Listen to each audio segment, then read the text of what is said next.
നമസ്കാരം. മുൻ Miss India Earth Vijay Saili Sarve 10 വർഷത്തെ ഇടവേളയ്ക്ക് ശേഷം ഇസ്ലാം മതം ഉപേക്ഷിച്ച് ഹിന്ദു മതത്തിലേക്ക് മടങ്ങി.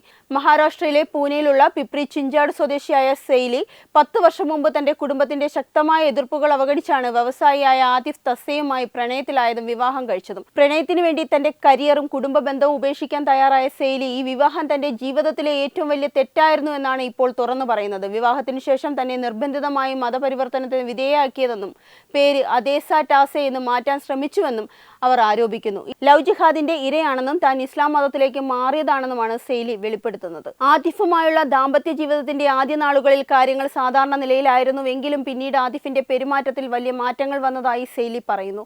തന്നെ നിരന്തരമായി ശാരീരികമായും മാനസികമായും പീഡിപ്പിച്ചിരുന്നതായും മതം മാറാൻ വലിയ സമ്മർദ്ദങ്ങൾ ചെലുത്തിയിരുന്നതായും അവർ ആരോപിച്ചു. മോഡലിംഗ് രംഗത്ത് തിളങ്ങി നിന്നിരുന്ന സെയ്ലി തന്റെ പ്രശസ്തിയും വ്യക്തിത്വവും ആതിഫ് ദുരുപയോഗം ചെയ്യുകയായിരുന്നുവെന്നും വെളിപ്പെടുത്തി.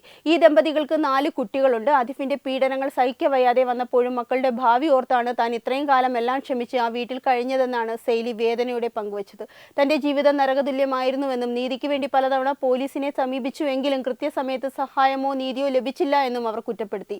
ഒടുവിൽ ആതിഫിന്റെ ക്രൂരതകളിൽ നിന്ന് രക്ഷപ്പെടാൻ ഹിന്ദുത്വ സംഘടനകളുടെ സഹായം തേടുകയായിരുന്നു എന്ന് സെയ്ലി പറയുന്നു. അവരുടെ ഇടപെടലിനെ തുടർന്നാണ് വർഷങ്ങൾ നീണ്ട ദുരിതത്തിൽ നിന്ന് മോചനം നേടി സ്വന്തം മതത്തിലേക്ക് തിരികെ വരാൻ അവർക്ക് സാധിച്ചത്. പൂനെയിലെ പിംപ്രി ചിഞ്ചാടിൽ വെച്ച് നടന്ന പ്രത്യേക ചടങ്ങുകളിലൂടെയാണ് മതം മാറ്റ പ്രക്രിയ പൂർത്തിയായത്. വേദ ജപങ്ങളും ഹോമങ്ങളും ഉൾപ്പെട്ട ആചാരപരമായ ചടങ്ങുകൾക്ക് ശേഷമാണ് സെയ്ലി സർവേ ഔദ്യോഗികമായി ഹിന്ദു മതത്തിലേക്ക് മടങ്ങിയെത്തിയത്. 10 വർഷത്തെ നീണ്ട കാത്തിരിപ്പിനും കഷ്ടപ്പാടുകൾക്കും ശേഷം സ്വന്തം വേരുകളിലേക്ക് മടങ്ങിയതിൽ താൻ അതീവ സന്തോഷവതിയാണെന്നും മാനസികമായി വലിയൊരു ഭാരം ഒഴിഞ്ഞുപോയതാണെന്നും സെയ്ലി മാധ്യമങ്ങളോട് പറയുന്നു.